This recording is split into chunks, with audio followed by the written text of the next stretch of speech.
Hi friends, welcome to நம்ம channel கோபுரம். நான் தான் வந்து உங்கள் ஹேமச்சந்திரன் அம்மா சித்ரா. ஃப்ரெண்ட்ஸ், பையனுக்கு எக்ஸாம் முடிஞ்சு. ஸோ அவங்க சொல்லுவாங்க, ஓகேவா ஃப்ரெண்ட்ஸ், இனிமேட்டிக்கு. அதுக்கப்புறம் வந்து உங்ககிட்ட ரொம்ப முக்கியமானது ஒன்று சொல்லணும் ஃப்ரெண்ட்ஸ். நம்ம சேனலில் வர எல்லா தகவல்களுமே வந்து ரொம்ப முக்கியமானது, வேல்யூபிள் தகவல் ஃப்ரெண்ட்ஸ். ஸோ கண்டிப்பாக உங்கள் எல்லாருக்குமே வந்து பிடிக்கும், பயனுள்ளதாகவும் இருக்கும். ஸோ கண்டிப்பாக பாருங்கள், சப்போர்ட் பண்ணுங்கள், சப்ஸ்கிரைப் பண்ணுங்கள் ஃப்ரெண்ட்ஸ். அதுக்கப்புறம் வந்து தினமும் வீடியோஸ் அன்னன்னைக்கு தகவல் கண்டிப்பாக போடுவோம் ஃப்ரெண்ட்ஸ். ஒரு நாள் 2 நாள் ஏதாவதுனா மை சுச்சுவேஷன்.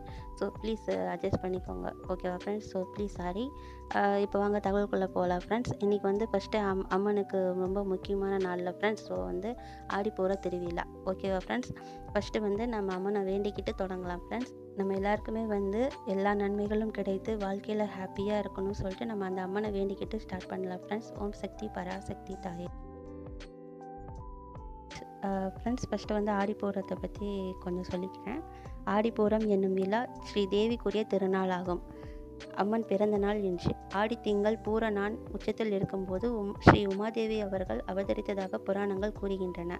உலக மக்களை எல்லாம் காப்பாற்றுவதற்காக ஸ்ரீ அம்பாள் சக்தியாக உருவெடுத்த தினம்தான் வந்து ஆடிப்பூரம் என்று கூறப்படுகிறது. ஸ்ரீ பூமாதேவி ஆடிப்பூர நாளில்தான் ஸ்ரீ ஆண்டாளாக அவதரித்தார்கள் என்று புராணங்கள் கூறுகின்றது. மேலும் சித்தர்களும் முனிவர்களும் இந்நாளில்தான் தங்களுடைய தவத்தை தொடங்குவார்கள். மேலும் ஆடி மாதம் என்பது தட்சிணா என தொடக்க காலம் என்பார்கள். அதாவது சூரியன் வடக்கில் இருந்து தெற்கு நோக்கி பயணமாகும் காலத்தினதான் வந்து தட்சிணாயனம் என்று கூறுகிறார்கள். அதே மாதிரி நம்ம தாய்மை அடைந்த பெண்களுக்கு வந்து நம்ம அவங்கள மகிழ்விக்க நம்ம எப்படி வளையல்கள்லாம் போட்டு நம்ம எப்படி அவங்கள ஹாப்பியாக வச்சுருக்கோமோ, ஸோ அதே மாதிரி நம்ம அகில உலகத்தை காக்கும் அம்மனுக்கும் வந்து வளையல்கள் போட்டு அவங்க மனசை வந்து குளிர வைக்கிறது தான் ஃப்ரெண்ட்ஸ் இந்த ஆடிப்பூர திருவிழா.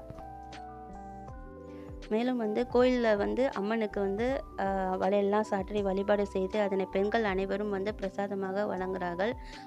அந்த அம்மனின் வளையல்களை பெற்றுக்கொள்ளும் பெண்கள் எல்லா பெண்களும் வந்து சகலவிதமான நன்மைகளும் வந்து சேரும். மேலும் ஆடிப்பூர நாளில் தான் ஸ்ரீவில்லிபுத்தூர் ஸ்ரீ ஆண்டாள் துளசி மாடத்தில் அவதரித்தார்கள். ஆடிப்பூரம் நாளில் ஸ்ரீவில்லிபுத்தூர் ஸ்ரீ ஆண்டாளையும் மற்றும் அம்பிகையும் தரிசித்து மேலும் அம்மனுக்கு சாற்றப்பட்ட வளையல்களையும் வாங்கி அணிவித்தால் திருமணமாகாத பெண்களுக்கு வந்து திருமணம் சீக்கிரம் கைகூடும். குழந்தை பேர் இல்லாத பெண்களுக்கும் குழந்தை பாக்கியம் விரைவில் கிடைக்கும் என்பது ஐதீகம். ஃப்ரெண்ட்ஸ், நம்ம எல்லாருமே வந்து வாழ்க்கையில் எல்லா வளமும் நலமும் பெற்று அந்த அம்மன் அருளால் செல்வ செழிப்போடும் நல்ல உடல் ஆரோக்கியத்தோடும் நீண்ட ஆயுளோடும் வாழலாம் ஃப்ரெண்ட்ஸ். மேலும் அம்மன் பிரசாதமாக கூழையும் சாப்பிடலாம் ஃப்ரெண்ட்ஸ், ஓகேவா. நெக்ஸ்ட்டு நம்ம பார்க்க போகிற தகவல் வந்து ஃப்ரெண்ட்ஸ், இன்று வந்து தேசிய கைத்தறி தினம். ஒவ்வொரு ஆண்டும் ஆகஸ்ட் 7ஆம் தேதி தேசிய கைத்தறி தினமாக கொண்டாடப்படுகிறது. இந்த நாள் வந்து இந்தியாவின் கைத்தறி நெசவு பாரம்பரியத்தையும் அதனை உயிர்ப்புடன் வைத்திருப்பதன் முக்கியத்துவத்தையும் போற்ற கடைபிடிக்கப்படுகிறது. மேலும் கைத்தறி நெசவாளர்களையும் தொழிலாளர்களையும் போற்றும் விதமாகவும் கடைபிடிக்கப்படுகிறது. ஸோ அதை பற்றி சம் கிளிப்ஸ் பாருங்கள் ஃப்ரெண்ட்ஸ்.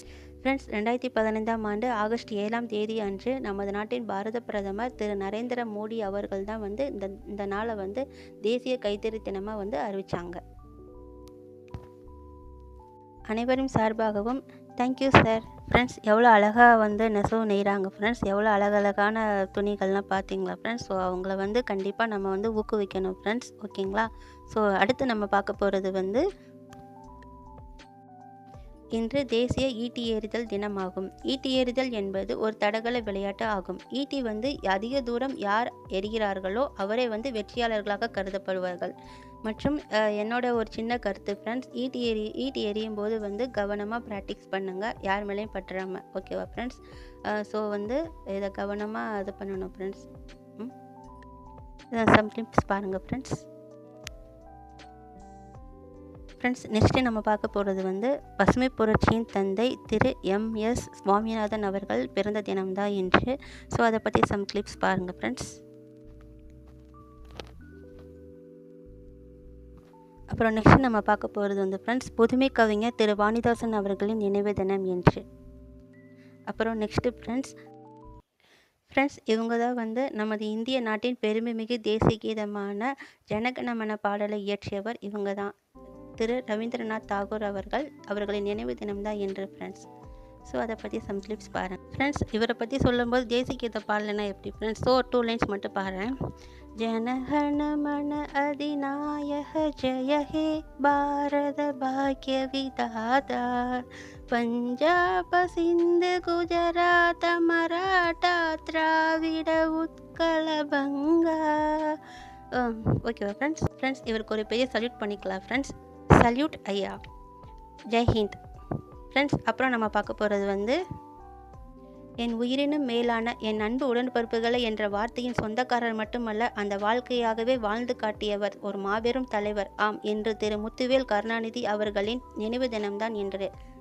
இவர் ஜூன் 3, 1924 பிறந்து 2018 ஆகஸ்ட் 7 இறைவனடி சேர்ந்தார். இவர் இந்திய எழுத்தாளர் மற்றும் அரசியல்வாதி மற்றும் தமிழ் அறிஞர் மற்றும் பல திறமைகளை கொண்டு செயல்படுத்தினார். மேலும் தன் வாழ்நாள் முழுவதும் தன் நாட்டு மக்களுக்காகவே வாழ்ந்த ஒரு மாபெரும் தலைவர் இவர். மற்றும் தமிழகத்தின் முதலமைச்சராக இடைவிடாத பதவி வகித்தவர். திராவிட இயக்கத்தின் நீண்டகால தலைவராகவும் திராவிட முன்னேற்றக் கழகத்தின் அரசியல் கட்சியின் 10 முறை தலைவராகவும் இருந்தவர்.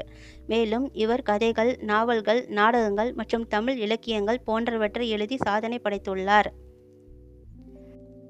மேலும் நம் தமிழ்நாட்டை திறம்பட ஆட்சி செய்து வரும் மாபெரும் தலைவர் திரு மு.க. ஸ்டாலின் ஐயா அவர்களின் தந்தையும் ஆவார். மேலும் இவர் திரைப்படங்கள் பலவற்றிற்கும் வசனங்கள் எழுதியுள்ளார். திரு எம்.ஜி. ராமச்சந்திரன் அவர்களின் படமாக ராஜகுமாரி மற்றும் திரு சிவாஜி கணேசன் அவர்களின் முதற் படமாக பராசக்தி போன்ற பல படங்களுக்கு வசனம் எழுதியவர். இவர் ஒழுங்கமைக்கப்பட்ட மதம் மற்றும் மூட நம்பிக்கைகளை விமர்சித்தார்.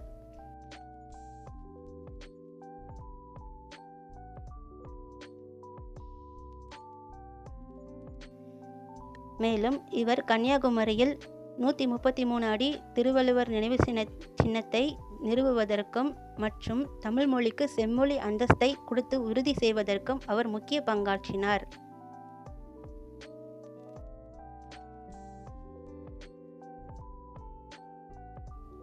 திரு கலைஞர் ஐயா அவர்கள் மட்டுமல்ல, அவர்கள் குடும்பத்தில் உள்ள அனைவரும் தன் நாட்டு மக்களுக்காகவே அயராது பாடுபட்டு உழைப்பவர்கள்தான். எனவே திரு கலைஞர் அவர்கள் தன் நாட்டு மக்களுக்காக செய்த நன்மைகள் ஏராளம் தாராளம். எனவே இவை அனைத்தையும் சொல்ல வார்த்தைகள் போதவில்லை.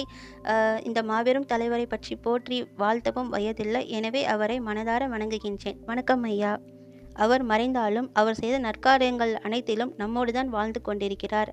மேலும் அவர் பெயரும் புகழும் என்றென்றும் காலத்தால் அழியாதவை.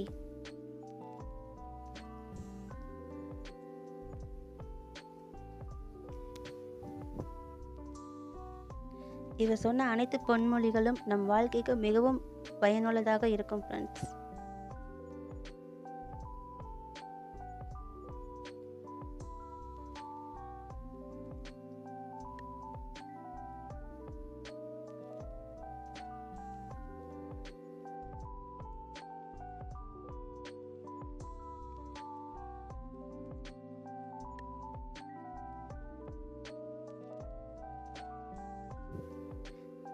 ஒரு அற்புதமான மாபெரும் தலைவரை பற்றி பேசுவதற்கு நான் மிகவும் பெருமிதம் கொள்கிறேன். வணங்குகிறேன் ஐயா.